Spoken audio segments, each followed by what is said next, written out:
White torture हा एक मानसिक छळ करण्याचा प्रकार आहे जो आंतरराष्ट्रीय पातळीवर जोरदार चालतो आणि नर्गिस मोहम्मदी ज्यांना 2023 सालचा नोबेल शांतता पारितोषिक मिळालेलं आहे, 30 वर्षांसाठी जी शिक्षा त्या भोगतायत, त्यांना जगाशी संपर्क नाही, देश सोडायला परवानगी नाही. या पुस्तकातही तिने तिच्या मुलाखतीत म्हटलंय, बुरखा घ्यावा स्त्रियांनी किंवा पडदा राखावा असं कुठेही धर्मग्रंथात म्हटलेलं नाही. मला आधी वाटलं होतं हे पुस्तक काय एक प्रकारचा छळ सोसणाऱ्या महिला आहेत, काय वेगळं असणार आहे. 14 मुलाखती, 13 मुलाखती. इराणमध्ये सध्या काय चालू आहे त्याचा हा लाईव्ह दस्तावेज आहे. म्हणजे नर्गिसनी जो तिला अटक होतानाचा प्रसंग इथे सांगण्यासारखा आहे. नर्गिसला म्हणे चल आमच्या साहेबांना तुझ्याशी बोलायचं. त्यांना कळलं की हे अटकेला चालेल, बोलायचे, प्रश्न विचारायचे वगैरे बहाणे आहेत. तर तिने पतीकडे दिलं मुलीला आणि ती निघाली.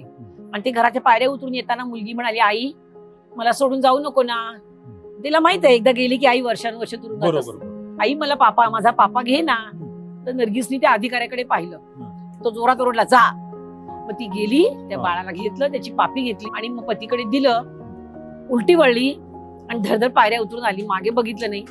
हे एक झालं, दुसरं संकट नको म्हणून तागीनी दार लावून घेतलं. नर्गिस लिहिते, तागीनी दार लावलं, मी बाहेर आले, माझं काळी जातच राहिलं.